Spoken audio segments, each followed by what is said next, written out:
तकरीबन 20 साल से दिल के किसी कोने में छुपा दर्द जब अपने बेटे को देखकर बाहर निकला तो फिर आंसुओं का सैलाब फूट पड़ा।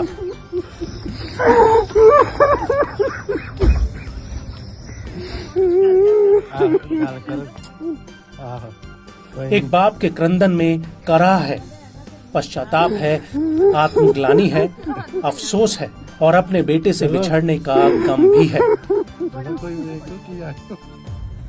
20 साल पहले एक फैसले ने जब पति पत्नी को तलाक का हवाला देते हुए अलग किया तो ये मासूम अपनी किस्मत को समझने की हालत में नहीं था। तलाक ने माँ बाप को अलग कर दिया तो बेटा भी अपने पिता से दूर हो गया। लेकिन 19 साल बाद रिश्तों की इस कहानी में बॉलीवुड की किसी फिल्म सा मोड़ आया। एक बेटा अपने बाप को ढूंढते ढूंढते जापान से हिंदुस्तान चला आया और उसके बाद ये पहली मुलाकात सब कुछ बयां करने के लिए काफी है। बेटे से लिपट कर रोता बाप मानो अपने गुनाह की माफी मांग रहा हो और बेटा अपने बाप को बाहों में भरकर हिम्मत बटा रहा है, जैसे कह रहा हो कि मैं हूं ना। वाकई ये कहानी जज्बातों के समंदर की है जिसे सुनने के लिए डूबना जरूरी है। 20 साल के एक बेटे की जिंदगी का मकसद सिर्फ अपने उस पिता को ढूंढना था जिसे उसने 18 साल पहले वक्त के हाथों गंवा दिया था। खून का रिश्ता ही कुछ ऐसा होता है जिसमें विश्वास का गाढ़ापन होता है। बेटे को यकीन था कि वो न सिर्फ अपने पिता को ढूंढ निकालेगा बल्कि उसे देखने के बाद पिता भी उसे अपनाने से इनकार नहीं करेगा। बस इसी भरोसे की वजह से अपने पिता की एक फोटो को लेकर दर दर भटकते बेटे ने 20 साल बाद अपने पिता को खोज निकाला। I'm very happy. I'm very happy and emotional. Sorry. भावुक कर देने वाली ये कहानी जापान के रिन ताकाहाटा की है। रिन ताकाहाटा अपने हाथों में माँ और पिता की पुरानी तस्वीरें थामकर अपने पिता की तलाश में घर से निकल गया। पिता का नाम लिखी हुई एक पर्ची और उसकी फोटो को वो घर घर दिखाता और सबसे पूछता कि उसके पिता को किसी ने देखा है क्या। रिन ताकाहाटा की ये अंतहीन कोशिश आखिर रंग लाई।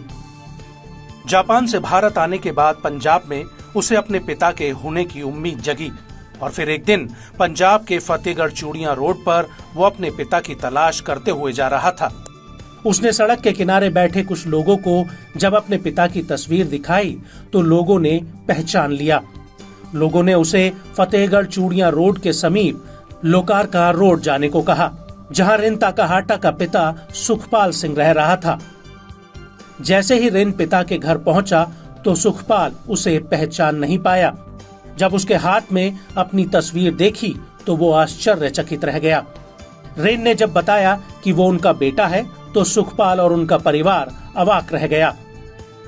अपने बेटे से इस प्रकार मिलन होगा ये सुखपाल ने कभी सोचा भी नहीं था। रिन को देखकर सुखपाल ने उसे बाहों में भर लिया और फूट फूट कर रोने लगा। 2002 के करीब मैं स्टडी के लिए बाहर गया था, तो वापस आ रहा था अपना स्टडी फिनिश करके। फिनिश नहीं हुई थी, बीच में छोड़ के आ गया था, दिल नहीं लग रहा था। लेकिन बैंकॉक एयरपोर्ट पे इसकी मम्मा के साथ मेरी मुलाकात हुई थी फर्स्ट टाइम। तो वो इंडिया ही आ रही थी ताजमहल वगैरह देखने के लिए, तो उधर ही मेरी मुलाकात हुई थी। तो उसी टाइम के दौरान मेरी बातचीत हुई उनके साथ। मैंने उन्हें बताया अमृतसर के बारे में, हरमंदिर साहब के बारे में, वाघा बॉर्डर के बारे में।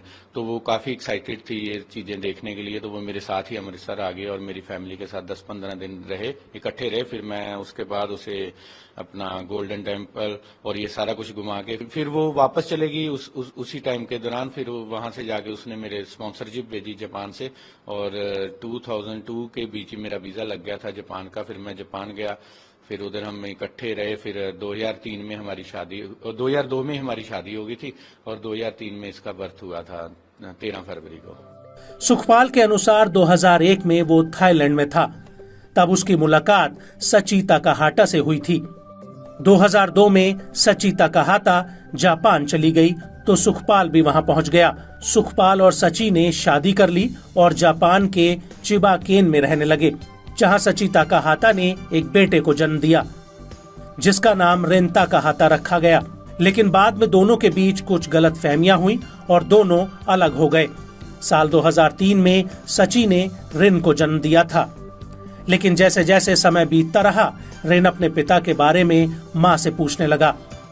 एक दिन उसकी माँ ने बताया कि उसके पिता भारत के पंजाब के अमृतसर में हैं।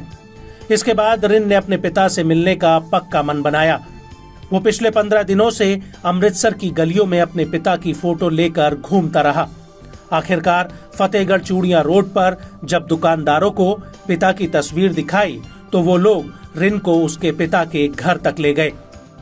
बेटे को देखकर सुखपाल और उसके परिवार वालों में खुशी का माहौल है। साल 2007 में भारत लौटने के बाद सुखपाल ने दूसरी शादी कर ली थी। दूसरी शादी से सुखपाल की एक बेटी है। अब खास बात यह है कि राखी के दिन उसका भाई रिन उससे मिला। अपने भाई को पाकर अवलीन पन्नू बहुत खुश है। अवलीन ने अपने भाई की कलाई पर पहली बार राखी बांधी।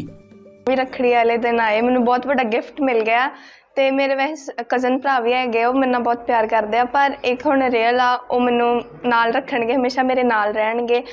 ਪਤਾ ਨਹੀਂ ਹੁਣ ਅਗਲੀ ਰੱਖੜੀ ਤੇ ਆਪਾਂ ਨਾਲ ਹੋਈਏ ਨਾ ਹੋਈਏ, ਪਰ ਇੱਕ ਰੱਖੜੀ ਤੇ ਮੈਂ ਉਹਨਾਂ ਨੂੰ ਬੰਨ੍ਹਤੀ ਆ, ਹੁਣ ਮੈਂ बहुत खुश हाँ।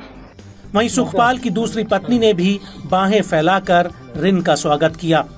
गुरविंदरजीत कौर को ये जरूर मालूम था कि सुखपाल ने एक शादी पहले भी की थी, लेकिन उसे ये नहीं पता था कि सुखपाल का जापान में कोई बेटा भी है। ਤੇ ਮੈਨੂੰ ਮੈਰਿਜ ਬਾਰੇ ਦੱਸਿਆ ਸੀ ਕਿ ਇਹਨਾਂ ਦੀ ਮੈਰਿਜ ਹੋਈ ਹੈ, ਬਟ ਮੈਨੂੰ ਇਹ ਨਹੀਂ ਸੀ ਪਤਾ ਕਿ ਇਹਨਾਂ ਦਾ ਬੇਟਾ ਵੀ ਆ ਜੀ।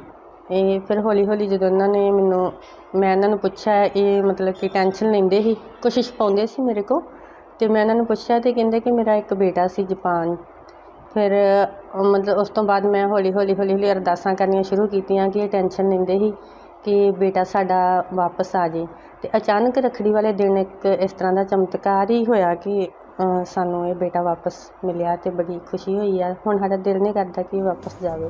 बहरहाल जिंदगी के साथ हुए इस वाक़े के साथ सुखपाल हैरान है। सुखपाल ने अपनी पत्नी सची से भी फोन पर बात की और उसे बताया कि रिन उसके पास है, इसलिए वो चिंता न करे। वहीं रिन ने कहा कि वो चाहता है कि मेरे माँ बाप एक बार जरूर मिले। ये कहानी फिल्म मासूम का रियल वर्जन मानी जा सकती है।